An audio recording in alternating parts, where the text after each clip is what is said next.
నమస్తే. నేను Sahithi, internationally certified yoga trainer and nutritionist. మన దగ్గర ఓన్లీ డైట్ ప్లాన్స్ ఆప్షన్ కూడా ఉంది ఇప్పుడు. సో, మీరు ఏ పనుల్లో బిజీ ఉండి యోగా క్లాసెస్‌కి జాయిన్ అవ్వలేకపోయినా, ఇంక ఏ రీజన్ వల్ల జాయిన్ అవ్వలేకపోయినా ఓన్లీ డైట్ ప్లాన్ కూడా మీరు తీసుకోవచ్చు. మీతో నాకొక అపాయింట్‌మెంట్ ఉంటుంది. మీతో నేను మాట్లాడిన తర్వాతనే మీకు డైట్ ప్లాన్ అనేది ఇస్తాను. సో, మీకు మన గురించి తెలిసిందే గదా! ఒక ఫ్యాట్ లాసే కాదు, ఫుల్ హెల్త్ ఉండేలాగే చూసుకుంటాము. సో, మీ మోస్ట్ ఫేవరెట్ రెసిపీ ఈరోజు నేను చేసేది రాగి అంబలి. కానీ రాగి జావా లాగా కాకుండా దాంట్లోనే ఇంకా మంచిది. సేమ్ ఇప్పుడు అదెంత మంచిదో ఇది గూడా అంతే మంచిది. ఒకప్పటి నాటి రెసిపీ ఇది. కలి అంబలి అంటారు. కలంబలి అంటారు. మీరు విన్నారా? చాలా తక్కువ మందికి తెలిసిది. ఇది నేను మా పిన్ని దగ్గర నుంచి నేర్చుకున్నాను. మా అమ్మమ్మ వాళ్ళ అమ్మమ్మ ఆమె 105 సంవత్సరాలు బతికిందనమాట. సో, తను దగ్గర నుంచి మా పిన్ని నేర్చుకున్నారు. ఎవ్రీడే వాళ్ళు చిన్నప్పుడు ఎవ్రీడే చేసుకునేవాళ్ళంట. అంటే ఈ కలంబలి కోసం సెపరేట్ ఒక కుండ పెట్టుకునేవాళ్ళంట. ఓన్లీ దానికి మాత్రమే యూజ్ చేసేవాళ్ళంట. ఇది హెల్త్‌కి కూడా చాలా అంటే చాలా మంచిది. వెయిట్ లాస్ ప్రాసెస్‌లో కూడా చాలా బాగా హెల్ప్ అవుతుంది. మనం వెయిట్ లాస్‌కి ఎంత ఇంపార్టెన్స్ ఇస్తామో, దాంతో పాటు హెల్త్ అంతే బాగుండాలి అనే ఇంపార్టెన్స్ ఇవ్వాలి. ఎప్పుడైనా సరే వెయిట్ లాస్ అవ్వడం అనింది, అది ఇంక మనం చేసేదాన్ని బట్టి, మనము ఎంత యాక్టివ్ ఉంటున్నాం అన్న దాన్ని బట్టి కూడా ఉంటది. కానీ హెల్త్ అనింది మాత్రం చాలా యాస్పెక్ట్స్ ఉంటాయి. మనం ఎలాంటి ఫుడ్ తింటున్నాం, మనం ఎలా ఆలోచిస్తున్నాం, మనం ఏ టైంకి పడుకుంటున్నాము, మన స్ట్రెస్ లెవెల్స్ ఎంత, ఇవన్నీ ఉంటాయి. సో, మనకి హెల్త్ కూడా చాలా బావుండాలి. సో, హెల్త్‌కి కూడా చాలా మంచి ఫుడ్ ఇది. సో, ఎలా చేయాలో చూపిస్తాను చూడండి. మనము బియ్యం కడుక్కుంటారు గదా మీరు. సో, బియ్యం కడుక్కునేప్పుడు మీరు చూసుకోండి. అంటే ఇప్పుడు మీకు పొలం నుంచి వస్తుంది. మీకే మంచి బియ్యం వస్తుంది అనుకుంటేనేమో మీరు ఒక్కసారి కడుక్కొని సెకండ్ టైమ్ వాష్ బియ్యం గూడా యూజ్ చేసుకోవచ్చు. లేదు బయట కొనుక్కుంటున్నాం అంటే ఒక 3 సార్లు కడుక్కొని నాలుగోసారికి లేదా 2 సార్లు కడుక్కొని మూడోసారికి పెట్టుకుందాం. ఇది పడేసేయండి ఫస్ట్ వాష్‌ది పడేస్తాము. సెకండ్ వాష్‌ది కూడా నేనిప్పుడు పడేస్తున్నాను. మంచి కడుక్కోండి. ఇప్పుడు థర్డ్ వాష్‌ది ఏదైతే ఉందో ఈ వాటర్ మళ్ళీ మంచిగా మనం ఎట్లయితే కడుక్కుంటాం బియ్యంకి అట్లా ఇది కుండలోకి వంచేసుకోండి. ఇప్పుడు ఏదైతే ఇది కడుక్కున్నారో ఇది కుండలోకి వంచేసుకోండి. ఇది పెద్ద కష్టమేం కాదు. ఎందుకంటే మనం రోజు అన్నం వండుకుంటాము. బియ్యం కడుక్కున్న నీళ్ళు రెండోసారి కాకుండా మూడోసారి కడుక్కొని పక్కన పెట్టుకుంటాము. అన్నం వండుకుంటాం కదా, గంజి వస్తది కదా! ఈ గంజి యాక్చువల్లీ చాలా చాలా మంచిది. మనం చాలామంది ఇప్పుడు అన్నం అంటేనే భయపడుతున్నాం కదా! అమ్మో అన్నం తినొద్దు స్పైక్ వస్తదది. అన్నం తినడం తప్పు కాదు. ఎక్కడ తప్పు అవుతుందంటే మనం తినే క్వాంటిటీ. చాలా ఎక్కువ క్వాంటిటీ తింటున్నాం. కూరలు చాలా తక్కువ పెట్టుకుంటాం. అంత ఎక్కువ అన్నం తిన్నప్పుడు ఆబ్వియస్లీ మనకు చాలా ఎక్కువ పొట్ట అంటే విసరల్ ఫ్యాట్, కనిపించలేని ఫ్యాట్ లోపల ఉంటుంది. ఏది చాలా డేంజరస్ ఫ్యాట్ అనమాట. మంచిది కాదు అస్సలే. సో, అట్లాంటి ప్రాబ్లమ్స్ వస్తున్నాయి. మనకి ఇన్సులిన్ రెసిస్టెన్స్ ఇష్యూస్ వస్తున్నాయి. అన్నెసెసరీ స్పైక్ ఎక్కువ చేసుకుంటున్నాం. సో, అక్కడ ఆ ప్రాబ్లమ్స్ వస్తున్నాయి కదా! కానీ మనం తినేంత తింటే ఏ ప్రాబ్లమ్ రాదు. ఇప్పుడు దాంట్లో నుంచి మనం తీసుకున్న గంజి ఏంటంటే ఇప్పుడు నేను చిన్నప్పుడైతే మా అమ్మ కంపల్సరీ ఎవ్రీడే నాతో గంజి తాగిపిచ్చింది. నేను గంజి తాగేదాన్ని. నేనే కాదు అసలు మనకి ఇప్పటికి కూడా పొలాలకెళ్ళే వాళ్ళు గంజి తాగుతారు. మంచిగా జొన్న రొట్టెలు తింటారు. అందుకే వాళ్ళు అంత గట్టిగా ఉంటారు. ఇప్పుడు మనకి ఇది ఆల్రెడీ ప్రీ డైజెస్టెడ్ స్టార్చ్ కదా! సో, దీంట్లో చాలా మంచి మినరల్స్ ఉంటాయి. అండ్ ఇది మనకి గట్ హెల్త్‌కి కూడా చాలా మంచిది. సో, ఈ గంజి కూడా దీంట్లో యాడ్ చేసేసుకోండి ఇప్పుడు. గంజి కూడా యాడ్ చేసేసుకొని మనకి గంజి ఆల్రెడీ మీకు నేను చెప్పినట్టుగా ప్రీ డైజెస్టెడ్ స్టార్చ్ కదా! మనకి మినరల్స్ కూడా చాలా ఎక్కువ ఉంటాయి. ఇది న్యాచురల్ ఎలక్ట్రోలైట్ లాగా పనిచేస్తదనమాట. అందుకే మనం చాలా గట్టిగా ఉంటాం. మీరు వర్కౌట్ చేసుకున్నాక తినడానికి అంటే ఎనర్జీ కావాలి కదా! దానికి కూడా చాలా మంచిది. బొక్కలు కూడా చాలా గట్టిగా అవుతాయి. జాయింట్స్‌కి చాలా మంచిది. ఇన్‌ఫ్లమేషన్ తగ్గేస్తది. సో, నొప్పులు కూడా బాగా కంట్రోల్‌లోకొస్తాయి. Best recipe, one of the best recipes. నేనిది మా పిన్ని దగ్గర నుంచి నేర్చుకున్నాను. అప్పటి నుంచి అనుకుంటున్నాను వంట చేస్తున్నప్పుడు కుకింగ్ స్టార్ట్ చేయగానే మీకు ఫస్ట్ ఈ రెసిపీ చూపించాలని. సో, నేనిప్పుడు మీకు నేర్పిస్తున్నాను. చాలా సంతోషంగా ఉంది నాకు యాక్చువల్లీ. సో, ఇది ఇట్లనే వదిలేసేయండి. ఈ కుండ వదిలేస్తామనమాట. మూత పెట్టేసేయండి వదిలేసేయండి. నైట్ పడుకునే ముందు రాగి పౌడర్ యాడ్ చేసుకోండి. మన రాగి పిండి. మీరు ఇంకెంతమందికి చేసుకుంటున్నారు అన్న దాన్ని బట్టి ఈ క్వాంటిటీ పెంచుకోండి, తగ్గించుకోండి. సేమ్ రాగి పౌడర్ అయినా సరే, ఈ వాటర్ వేసుకోవడం అయినా సరే, గంజి అయినా సరే. దీంట్లో కొలతలేం అవసరం లేదు. మీరు ఒకటి అటు ఇటు అయినంత మాత్రం ఏమీ కాదు. సో, ఇది మీరు కలపకపోయినా పొద్దున్న లేసేసరికి అది కిందకి వెళ్ళిపోతుంది పిండంతా. కలుపుకున్నా ఓకే, కలుపుకోకపోయినా ఓకే. అండ్ రాగి మనందరికీ కూడా కంపల్సరీ కావాలి. నేను డైట్స్‌లో కూడా కంపల్సరీ రాగి బేస్డ్ ఇస్తా ఉంటాననమాట. ఇప్పుడు థైరాయిడ్ అలా ఉంటే కొంచెం తక్కువ తింటాం అంతే. అదర్ దాన్ థాట్ మీకు డయాబెటీస్ ఉన్నా, మీకు నార్మల్‌గా ఎవ్రీడే పెయిన్స్ ఉన్నా, లేదా ఎవ్రీడే జనరల్ వెయిట్ లాస్ ప్రాసెస్‌లో కూడా కంపల్సరీ మనకి రాగి అనేది కావాలి. సో ఈ కుండలోనే చేసుకోవాలండి. కంపల్సరీ కొన్ని కుండలోనే ఉండాలి. మనం ఫర్మెంటెడ్ రాగి అంబలి చేసుకుంటాం చూసారా? మీకు నేను చూపించాను చూడండి. నైటే రాగి జావ చేసుకొని పెట్టుకుంటాం. పొద్దున్న లేసాక బటర్ మిల్క్ వేసుకొని తాగుతాం. అది కూడా అంతే. మన గట్ హెల్త్‌కి చాలా మంచిది. బాగా కూలింగ్. అన్నీ కూడా కుండలోనే చేసుకోండి. ఇప్పుడు ఈ కుండని రాత్రి వదిలేస్తాం అనమాట.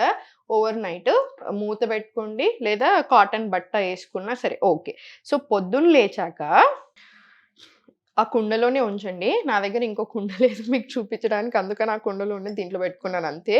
సో మార్నింగ్ లేచాక ఇంకోటి తీసుకుంటారు కదా బౌల్, తీసుకొని దాంట్లో సేమ్ మనం ఇంకా నార్మల్ రాగి జావా ఎలా అయితే పిండి కలుపుకొని చేసుకుంటామో జనరల్‌గా అట్లా. సో మీకు ఎంత అవసరమో అంత వాటర్ పోసుకోండి. దీంట్లో మీరు సాల్ట్ వేసుకున్నా ఓకే. సాల్ట్ వేసుకోకుండా తాగగలుగుతానంటే హ్యాపీగా మీరు సాల్ట్ లేకుండా కూడా తాగొచ్చు. ఇది మీ టేస్ట్‌ని బట్టి చూసుకోండి.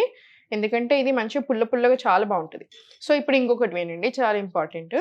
ఇప్పుడు మనకు తెలిసిందే రాగి ఏదైతే ఇప్పుడు రాగి పిండి, ఇప్పుడు రాగికే మనకి చాలా ఎక్స్ట్రీమ్లీ రిచ్ ఇన్ కాల్షియం కదా. ఫైబర్ కూడా చాలా ఎక్కువ. మనకి బయో అవైలబిలిటీ ఎక్కువ ఉన్న మినరల్స్ ఆల్రెడీ గంజిలో మనం ఈ రాగి పౌడర్ని వేసాను కాబట్టి మనకి అబ్జార్ప్షన్ కూడా చాలా చాలా బాగుంటుంది. సో మనకి బాడీ చాలా బాగా అబ్జర్వ్ చేసుకోగలుగుతుంది. అండ్ ఇంకొకటి, దీన్ని మనం ఫర్మెంటెడ్ లాగా తీసుకోవచ్చు అనమాట. గట్ హెల్త్కి చాలా మంచిది. గట్ హెల్త్కి ఎందుకు మంచిది? సేమ్ గుడ్ బ్యాక్టీరియాని ఇంక్రీజ్ చేస్తుంది కాబట్టి మనకి గట్ హెల్త్ చాలా బాగా ఇంప్రూవ్ అవుతుంది. సో మీకు ఎలాంటి ఇష్యూస్ ఉన్నా, మనకి డైజెషన్ సరిగా లేకున్నా, మీకు స్కిన్ హెల్త్ సరిగా లేకున్నా, లేకపోతే బాడీ బాగా ఇట్లా హెవీగా అనిపిస్తున్నా, సో లైట్ కూలింగ్ ఫుడ్ అనమాట ఇది. సో ఏం చేస్తారంటే, నేను మీకు రైస్ కడుక్కున్న వాటర్ ప్లస్ గంజి 2 కలిపాం కదా. సో అది కావాలంటే ఇంత కొంచెం ఇలా తీసుకొని పక్కకు పెట్టుకోవాలన్నమాట ఫర్మెంటెడ్ కోసం. మీరు నైట్ మళ్ళీ నెక్స్ట్ డే దీంట్లో వేస్తాం కదా ఈ గంజి ప్లస్ వాటర్, అప్పుడు మనం ఏదైతే తీసి పెట్టుకున్నామో మళ్ళీ యాడ్ చేయండి. మళ్ళీ నెక్స్ట్ డే నైట్ తీసుకొని మళ్ళీ మార్నింగ్ గంజి చేసుకుంటాం. సో దీనివల్ల ఫర్మెంటెడ్ లాగా అవుతుంది అనమాట. సో ఇప్పుడు ఇది వేడైంది కదా, ఈ వేడైన దాంట్లో మనం రాత్రి ఏదైతే నానబెట్టుకొని ఉంటామో అది వేసేసుకోండి,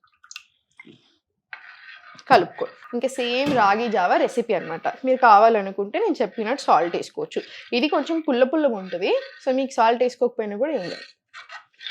మీరు రోజు పొద్దున ఈ టైప్ ఆఫ్ జావా ఒక రోజు, నార్మల్ రాగి జావా టైం లేనప్పుడు, కుదిరినప్పుడు ఇది వారానికి ఒకసారి 2 సార్లు, ఫర్మెంటెడ్ టైప్ ఒకటి మీరు ఇలా తీసుకున్నారనుకోండి, మీ గట్ హెల్త్ చాలా బాగుంటుంది. మీ వెయిట్ లాస్ ప్రాసెస్లో చాలా బాగా హెల్ప్ అవుతుంది. మీకు బోన్ డెన్సిటీ ఇంప్రూవ్ అవ్వడానికి హెల్ప్ అవుతుంది. ఇది ఎస్పెషలీ పెరిగే పిల్లలకు కానివ్వండి, పెరిగే పిల్లలకి, అట్లానే బాలింతలు ఉంటారు కదా వాళ్ళకి, అండ్ పాలిచ్చే తల్లులు అందరికీ, మొత్తం ఎన్ని రోజులు పాలిస్తున్నారు అన్ని రోజులు రెగ్యులర్గా తాగేలాగా చూసుకోండి. ముసలి వాళ్ళకి, పెద్దోళ్ళు అయ్యాక వాళ్ళకి, అండ్ ఎవ్రీ వన్ మనందరికీ. ఎందుకు? బోన్స్కి చాలా మంచిది. చాలా ఇన్ఫ్లమేషన్ ఉంటుంది కదా ఇప్పుడు మనకి జాయింట్స్లో, దానివల్ల మనకి ఇన్ఫ్లమేషన్ వల్ల పెయిన్స్ ఎక్కువ అవుతున్నాయి. మనం ఎంత వెయిట్ లాస్ కోసం ఎంత మంచిగా మీరు చేద్దామని చూసినా కూడా వెయిట్ లాస్ అవ్వట్లేరు. ఇన్ఫ్లమేషన్ ఉంటే కూడా వెయిట్ తగ్గరు అనమాట. స్ట్రెస్ ఎక్కువ ఉన్నా వెయిట్ తగ్గరు, నిద్ర సరిగా పోకపోయినా వెయిట్ తగ్గరు. సో అందుకే అన్నిటికీ అన్నీ ఇంపార్టెంట్. సో ఇది మంచిగా మరగాలన్నమాట. ఇప్పుడు ఇంకొక విషయం మనం గమనించుకోవాల్సింది ఏంటంటే, ఎక్కువ పొట్టలు ఉంటున్నాయి. ఎస్పెషల్లీ మన ఇండియన్ బాడీ టైప్స్లో మనం బక్కగా ఉంటుంది శరీరం అంతా, కానీ పొట్టొక్కటి ఉంటుంది. అది యాక్చువల్లీ అస్సలు మంచిది కాదు. మోస్ట్ ఆఫ్ దెమ్ అట్లా పొట్టొక్కటే మనకు ఉంది అంటే ఇన్సులిన్ రెసిస్టెన్స్ ఉండే ఛాన్సెస్ చాలా ఎక్కువ. 98% మీకు ఇన్సులిన్ రెసిస్టెన్స్ ప్రాబ్లం ఉండొచ్చు. అండ్ మీకు బ్లడ్ రిపోర్ట్లో బ్లడ్ టెస్టులు చేయించుకున్నప్పుడు ప్రీ డయాబెటీస్లోనో డయాబెటీసో కనిపించాలంటే మీకు ఇన్సులిన్ రెసిస్టెన్స్ 10 ఏళ్ళు ఉండొచ్చు. 10 ఏళ్ళు అట్లానే ఉండి కూడా మీకు అప్పుడు తర్వాత కూడా కనిపించవచ్చు. సో మీకు జస్ట్ మీ రిపోర్ట్స్ నార్మల్ ఉన్నంత మాత్రాన కూడా మనకి ఏ ప్రాబ్లం లేదు అనుకోలేదు. ఇప్పుడు ప్రజెంట్ ఇండియాలో more than 100 million registered diabetes cases ఉన్నాయి తెలుసా. Type 2 diabetes and pre diabetes మనం మాట్లాడుకునేది.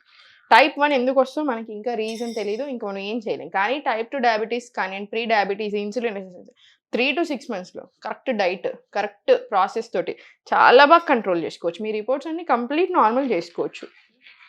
ఏదైనా ప్రాబ్లం రాగానే నా దగ్గరికి వస్తూ ఉంటారు కదా అందరూ, ఇంతమంది చూస్తూ ఉంటాను కదా, హండ్రెడ్స్ ఆఫ్ పీపుల్ని. బాగా టెన్షన్ అయిపోతూ ఉంటారు. సాహితీ గారు తగ్గించేసేయాలి, మీరు ఎట్లనైనా తగ్గించేసేయాలి. నేను ఒకటే మాట చెప్తాను, టెన్షన్ అవ్వద్దు, నేను చెప్పించేయండి అని చెప్తాను. చెప్పించేస్తారు, మంచిగా 3-6 మంత్స్‌లో రిపోర్ట్స్ అన్నీ నార్మల్ ఉంటే హ్యాపీగా ఉంటారు. ఏంటంటే నిలుపుకోవడం నేర్చుకోవాలి అంతే. నిలుపుకోవడం అంటే మళ్ళీ ఏదో సెపరేట్ డైట్ ఏమంటారు దాన్ని, డైట్ మెయింటెనెన్స్ డైట్‌లు ఏవి ఉండవండి అసలు. మెయింటెనెన్స్ డైట్ అన్న వర్డే ఉండదు యూజువల్‌గా. మనం లైఫ్ అంతా చేయాల్సిందే మెయింటెనెన్స్ డైట్ అంటే. ఇప్పుడు ఫర్ ఎగ్జాంపుల్ నేను 55 కిలోలు ఉన్నాను. నేను అంతే ఎప్పుడు మెయింటైన్ చేసుకోవాలి కదా ఇట్లనే. సో మెయింటెనెన్స్ కిందకే వస్తది కదా. ఎలా తినాలి నేర్చుకుంటాం అంతే. ఇప్పుడు ఫర్ ఎగ్జాంపుల్ నాకు ఇప్పుడు బయట తినాలని ఉంది, లేదా నేను బిజీగా ఉన్నాను, తింటాం, దాంట్లో ఏముంది. ఎప్పుడో ఒకసారి బయట తినకుండా ఉండలేము. సో అన్ని రకాలు అన్నీ నడుస్తూనే ఉంటాయి. మన చేతిలో, మన కంట్రోల్‌లో ఉన్నప్పుడు చాలా బాగుండాలి అంతే. ఇప్పుడు రోజు వండుకోండి. వారానికి ఒకసారి, 10 రోజులకి ఒకసారి బయటకెళ్తున్నారా, లంచ్ ప్రిఫర్ చేయండి. డిన్నర్స్ బదులు లంచ్‌కెళ్ళండి బయటకి. ఎర్లీ డిన్నర్స్ చేసుకోండి. ఖచ్చితంగా మంచి నిద్ర ఉండేలా చూసుకోండి. సరిపోతది. మూవ్‌మెంట్ ఉండాలి బాడీకి మళ్ళీ. అంతే. ఈ ఓన్లీ డైట్ ప్లాన్స్ కూడా నేను కేవలం మీకోసం మాత్రమే లాంచ్ చేశాను. 3.5 ఇయర్స్ నుంచి ప్రామిస్ చేస్తున్నాను కదా. మనకి Ayurveda and modern science blend చేసిన డైట్ ఉంటుంది. సో చాలా బావుంటుంది. మీరు అపాయింట్మెంట్ తీసుకున్న తర్వాతే నేను మీతో మాట్లాడతాను. లిమిటెడ్ స్లాట్స్ పెట్టాను. ఎందుకంటే మనం వందల మందిని తీసుకొని నేను వందల మందితో ఎప్పుడు మాట్లాడతాను, ఎప్పుడు డైట్ ప్లాన్ చేస్తాను. సో మీరు నా దగ్గరకొచ్చేది నేను చేయాలని. సో అందుకనే చాలా లిమిటెడ్ స్లాట్స్ ఉంటాయి. సో 100% మీరు హ్యాపీగా రిజిస్ట్రేషన్ చేసుకోవచ్చు దానికి. సో మంచిగా మరుగుతుంది చూసారా. సో ఇప్పుడు ఇన్ని చెప్పాను మీకు, నేను ఆన్సర్ చెప్పలేదు కదా అవునని. సో మీరు ఏం చేయాలి, సో ప్రీ డయాబెటిక్లో ఉన్నారు, లేదా ఇన్సులిన్ రెసిస్టెన్స్ ఉంది, పిసిఓఎస్ ఉంది, ఇట్లా ఉన్నప్పుడు ఏం చేయాలి, ఎవ్రీవన్ ఉన్నా లేకున్నా ప్రతి ఒక్కళ్ళం చేయాల్సింది ఏంటంటే తిన్న వెంటనే వాకింగ్ చేసుకోండి. ఒక 10 నిమిషాలు వాకింగ్ చేయండి అటు ఇటు ఉన్న దగ్గరే. మీరు ఆఫీస్లో ఉన్నారు, నేను వజ్రాసన చేయలేను, నేను ఎక్కడ నడవడానికి కూడా నాకు టైం లేదు అనుకుంటే జస్ట్ కూర్చుంటాం కదా చైర్లోనే. Toes in, toes out, toes up, toes down. Calf మజిల్కి స్ట్రెచ్ రావాలి. కాఫ్ మజిల్కి స్ట్రెచ్ వచ్చేలాగా చూసుకోండి. మీరు సార్టెడ్. ఇంట్లో మీకు ఉన్నప్పుడు సాయంత్రం మీరు డిన్నర్ తర్వాత అప్పుడు ఎక్కువసేపు వాకింగ్ పెట్టుకోండి.